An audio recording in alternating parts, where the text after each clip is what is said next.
Hi viewers, this is Ramji. The case. ஆமாங்க, இந்த வீடியோவில் நம்ம கேஸ் பற்றி தான் பார்க்க போகிறோம். தமிழில் வேற்றுமை உறுப்புகள் அப்படின்னு சொல்லுவாங்க, இங்கிலீஷில் அதை தான் கேஸ்ன்னு சொல்கிறோம். தமிழில் பார்த்தீங்கன்னா மொத்தம் 8 வகையான வேற்றுமை உறுப்புகள் இருக்குது. பட் இன் இங்கிலீஷ் நம்ம 5 தான் இருக்குது. வாங்க என்னென்னு டீட்டெயிலாக பார்க்கலாம்.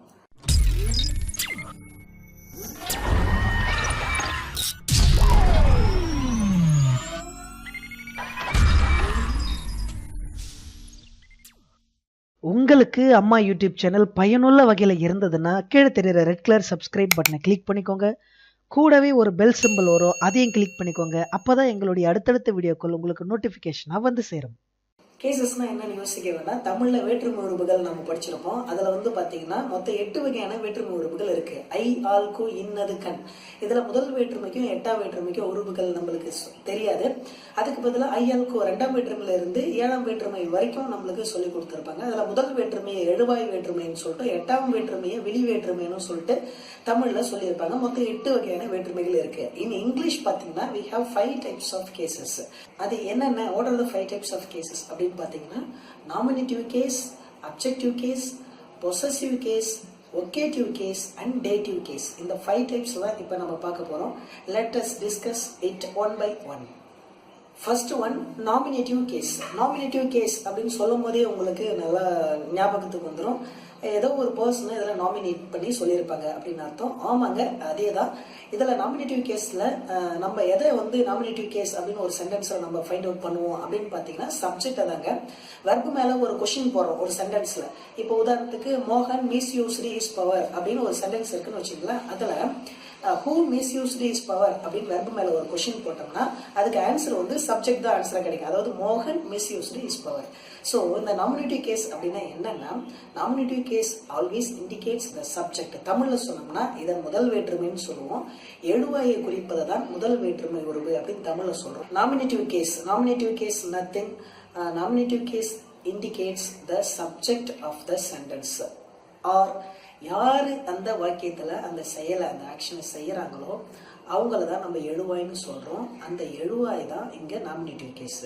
ஃபார் எக்ஸாம்பிள் இன் சென்டென்ஸ், இப்போ ஒரு டாக் இருக்கு. டாக் ஒரு பிளைண்ட் மேனுக்கு வழி காட்டுது அப்படின்னு வச்சுங்களேன். The dog guided the blind man. அதுல பாத்தீங்கன்னா யார் அந்த ஆக்ஷனை கைட் பண்ணிட்டு போறாங்க? யாரு? Who did the action? The dog. அப்ப ஹூ அப்படின்ற கொஸ்டினுக்கு ஆன்சரா வந்தாலும் அது நாமினேட்டிவ் கேஸ் எடுத்துக்கலாம். அதுக்கடுத்து பாத்தீங்கன்னா விச்ன்ற கொஸ்டினுக்கு ஆன்சரா வந்தாலும் அதுவும் நம்ம நாமினேட்டிவ் கேஸ்ல எடுத்துக்கலாம். For example, which did the action, எது அந்த ஆக்ஷனை பண்ணது? அதில் பார்த்தீங்கன்னா the dog is the answer for the question. So அப்படி பார்க்கின்ற பொழுது who, which இந்த 2 கொஸ்டினுக்கு ஆன்சராக வர்றது எல்லாமே நாமினேட்டிவ் கேஸ்ன்னு நம்ம எடுத்துக்குவோம். சிம்பிளாக தமிழில் சொன்னால் கொடுக்கப்பட்டுள்ள வாக்கியத்தில் எது சப்ஜெக்டோ அதுதான் நாமினேட்டிவ் கேஸ்ன்னு நம்ம எடுத்துக்கிறோம். ஓகேவா? Let us move on to second one, objective case. இந்த டாபிக்லேயே உங்களுக்கு நல்லா புரியும் ஆப்ஜெக்ட்ன்றது என்னென்ன. ஆப்ஜெக்ட்னா என்ன? வர்புக்கு அடுத்து நம்ம பிளேஸ் பண்ணப்பட்டிருக்கிற கூடிய நவுனை தான் நம்ம ஆப்ஜெக்ட்னு சொல்லுவோம். ஆப்ஜெக்டிவ் கேஸ் அப்படின்றது ஒன்றும் இல்லை, 2ஆம் வேற்றுமை உறவு அப்படின்னு தமிழ்ல சொல்லுவாங்க. இங்க பாத்தீங்கன்னா ஃபர்ஸ்ட் நாமினேட்டிவ் கேஸ் சப்ஜெக்ட் எப்படி குறிச்சதோ அதே போல ஆப்ஜெக்டிவ் கேஸ் இங்க ஆப்ஜெக்டை குறிக்கும். வெர்புக்கு அடுத்து பிளேஸ் பண்ணப்பட்டிருக்கின்ற நவுனை குறிக்கும். ஃபார் எக்ஸாம்பிள் பாத்தீங்கன்னா த டாக் சேஸ்டு ராமன். இதுல பாத்தீங்கன்னா டாக் யாரை துரத்தியது? அப்ப யாரை அப்படின்ற கேள்விக்கு விடையா வர்றது இங்க ஆப்ஜெக்டிவ் கேஸ். அது இல்லாம டாக் சப்ஜெக்ட், ரோமன் ஆப்ஜெக்ட் இல்லைங்களா? அதே SVO பேட்டர்ன்லாம் உங்களுக்கு தெரியும் சென்டென்ஸ் பேட்டர்ன்ல. ஸோ அப்ப யாருன்ற ஒரு கொஸ்டின் அங்க போறோம். டாக் சேஸ்டு ராமன் அப்படின்னா த டாக் சேஸ்டு ஹூம், இல்லைன்னா ஹூம் த டாக் சேஸ்டு. இதுக்கு ஆன்சரா வர்றது பாத்தீங்கன்னா ராமன். அப்ப இந்த இடத்துல ராமன் அப்படின்றது தான் ஆப்ஜெக்டிவ் கேஸ். இப்போ இன்னொரு எக்ஸாம்பிள் சொல்றேன் பாருங்க. Hold your tongue. இதுல பாத்தீங்கன்னா எதை நம்ம ஹோல்டு பண்ணணும் அப்படின்றதுக்கு ஆன்சரா வருது. அப்ப எதை அப்படின்ற கேள்விக்கு ஆன்சரா வர்றதும் ஆப்ஜெக்டிவ் கேஸ் தான். For example, hold your tongue which I have to hold, அல்ல விச் யூ ஹோல்டு. இப்ப இதுக்கு பாத்தீங்கன்னா டங்குன்றது ஆன்சரா கிடைக்கும். ஸோ அப்ப எதை, யாரை இது 2த்துக்கும் ஆன்சரா வருது. அதாவது விச், ஹூம் இது 2த்துக்கும் ஆன்சரா வர்றது தான் நம்ம ஆப்ஜெக்டிவ் கேஸ்ன்னு சொல்றோம். சிம்பிளா பார்க்க போனா கொடுக்கப்பட்டுள்ள வாக்கியத்துல ஆப்ஜெக்ட் எதுவோ அதுதான் objective case. The given sentence which is object, it is called the objective case. Okay, now let's move on to possessive case. அதுக்கு முன்னாடி நம்ம ஒன்றை மட்டும் இங்கே டீட்டெயிலாக பார்த்துடலாம். நம்ம வந்து active voice passive voice voices use பண்ணும்போது we have to change pronouns from change the sentence into active voice and passive voice. For example active வாய்ஸில் ஐ இருக்குதுன்னா அது பேசிவ் வாய்ஸுக்கு மாற்றும் போது சப்ஜெக்ட் ஆப்ஜெக்டாக இடம் வரும், அப்போ ஐ வந்து மீயா வரும் இல்லைங்களா. த சேம் பேட்டர்ன் இங்கேயும் நம்ம யூஸ் பண்ணுறோம். அதுதான் nominative case and objective case அப்படின்னு சொல்கிறோம். அப்போ நம்மளுக்கு ஆக்டிவ் வாய்ஸ் பேசிவ் வாய்ஸ் சொல்லும்போது ப்ரொனவுன் சேஞ்சை என்ன கேஸ்ன்னு நம்ம சொல்லிக் கொடுக்கலாம் அப்படின்னு பார்த்தீங்கன்னா, ஆக்டிவ் வாய்ஸில் சப்ஜெக்டாக இருக்கிற ப்ரொனவுன் எல்லாம் நாமினேட்டிவ் கேஸ், பேசிவ் வாய்ஸில் ஆப்ஜெக்டாக இருக்கிற அதே சேம் ப்ரொனவுன் எல்லாம் அப்ஜெக்டிவ் கேஸ் அப்படின்னு நம்ம சொல்லிக் கொடுக்கலாம். ஒரு டிப்ஸ். ஓகே, இப்போ நம்ம பொசசிவ் கேஸ் அப்படின்னா என்னன்னு பார்க்கலாம். பொசசிவ் கேஸ் நம்ம எதுக்கு யூஸ் பண்றோம் அப்படின்னா, we almost use the possessive cases for indicate the belongings or things of someone. யாரோ ஒருத்தருடைய உடைமை பொருளை குறிப்பதற்கு தான் நம்ம பொசசிவ் கேஸை நிறைய இடங்கள்ல பயன்படுத்துவோம் இல்லைங்களா. சரி, ஓகே, இங்க சின்ன சின்ன ரூல்ஸ் இருக்கு, அது என்னன்னு தெளிவா இப்ப பார்க்கலாம். இப்ப என்கிட்ட ஒரு பென் இருக்குன்னு வச்சுங்களேன். அந்த பென் வந்து யாருடைய பென் அப்படின்னா, திஸ் இஸ் ராம்ஜிஸ் பென் அப்படின்னு நம்ம சொல்லுவோம். அப்ப ராம்ஜியின் உடைய பென், அந்த உடையக்கு நம்ம என்ன போடுறோம் இங்க பாத்தீங்கன்னா, ராம்ஜிக்கு மேல ஒரு அப்போஸ்ட்ரோபி போட்டு எஸ் போட்டு ராம்ஜிஸ் பென் அப்படின்னு நம்ம இந்த இடத்துல சொல்றோம். அப்ப இந்த எஸ் சேர்க்கறதுல சில கரெக்ஷன்ஸ் இருக்கு. இப்ப சிங்குலர் ராம்ஜின்றது ஒரு சிங்குலர் நேம். இப்ப ராம்ஜி முடியும் போது பாத்தீங்கன்னா ஐல முடியுது, எஸ்ல முடியல. அப்ப எஸ்ல முடியாத சிங்குலர் நவுனா இருந்தா நம்ம பொசசிவ் கேஸ் யூஸ் பண்ணும் போது, இப்ப ராம்ஜி ஐல முடியறதுனால அதுக்கு மேல ஒரு அப்போஸ்ட்ரோபி போட்டு எஸ் சேர்த்துக்கலாம். அப்ப எஸ்ல முடியாத சிங்குலர் நவுன் பொசசிவ் கேஸ்ல யூஸ் பண்ணும்போது அப்போஸ்ட்ரோபி போட்டு ஒரு எஸ் சேர்த்து ராம்ஜிஸ் பென் அப்படின்னு சொல்லிட்டோம்னா இது right. In case in plural noun பாத்தீங்கன்னா ஒரு சில நவுன் வந்து எஸ்லயே முடியும். இப்போ உதாரணத்துக்கு பாத்தீங்கன்னா பாய்ஸ் ஸ்கூல் அப்படின்னு இருக்கு. ஆக்சுவலா நிறைய இடத்துல இப்ப கவர்மெண்ட் பாய்ஸ் ஸ்கூல் அந்த போர்டு எழுதிருக்கும் போது கூட பாத்தீங்கன்னா அவங்க வெறும் கவர்மெண்ட் பாய்ஸ் ஸ்கூல் தான் எழுதிருப்பாங்களே தவிர, அது அரசினர் ஆண்கள் மேல்நிலை பள்ளி அப்படின்னு தான் இருக்குமோ தவிர அவங்க அங்க அப்போஸ்ட்ரோபி யூஸ் பண்ணியிருக்க மாட்டாங்க. ஆக்சுவலா அங்க அப்போஸ்ட்ரோபி யூஸ் பண்ணணும். எங்க யூஸ் பண்ணணும்? இப்போ பாய்ஸ் அப்படின்றது பாத்தீங்கன்னா நவுன் தான், ப்ளூரல் நவுனு.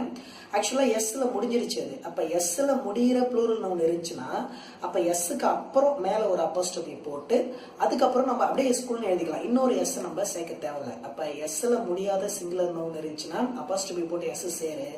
எஸ்ல முடிகிற ப்ளூரல் நவுன் இருந்துச்சுன்னா ஜஸ்ட் எஸ்க்கு மேல ஒரு அப்போஸ்ட்ரோபி போட்டு அடுத்து இருக்கிற அந்த அப்ஜெக்டிவ் கேஸ் அப்படியே நம்ம சேர்த்துக்கிட்டா போதும். இப்போ உதாரணத்துக்கு எப்படி சொல்லலாம்? Boys school. இப்போ பாய்ஸ்க்கு மேல ஒரு அப்போஸ்ட்ரோபி போட்டுட்டு ஸ்கூல் எழுதலாம். சரி, இப்போ உமன் ஹாஸ்டல்னு இருக்கு.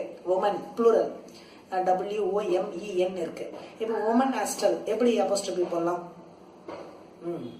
உமன் போட்டு, ஏன்னா அங்க என்ல தான் முடியுது, ப்ளூரலா இருந்தாலும் எஸ்ல முடியல. அப்போ உமன் போட்டு அப்போஸ்ட்ரோபி போட்டு ஒரு எஸ் சேர்த்து தான் ஹாஸ்டல்னு எழுதலாம். அப்ப உமன்ஸ் ஹாஸ்டல் அப்படின்னு எழுதலாம். இதெல்லாம் சின்ன சின்ன ரூல்ஸ். சரி, இன்னொரு ரூல்ஸ் இருக்கு, பார்க்கலாம். இப்ப பொசசிவ் கேஸ்ல உயிர் உள்ள பொருள்களையும் உயிர் இல்லாத பொருள்களையும் கூட நம்ம எழுதலாம். ஆனா இதுல ஒரு சின்ன கரெக்ஷன் இருக்கு. இப்போ உயிர் உள்ள பொருள்களை பொசசிவ் கேஸ்ல யூஸ் பண்ணும்போது மட்டும்தான் நம்ம அப்போஸ்ட்ரோபி போட்டு எஸ் சேர்க்கணும்.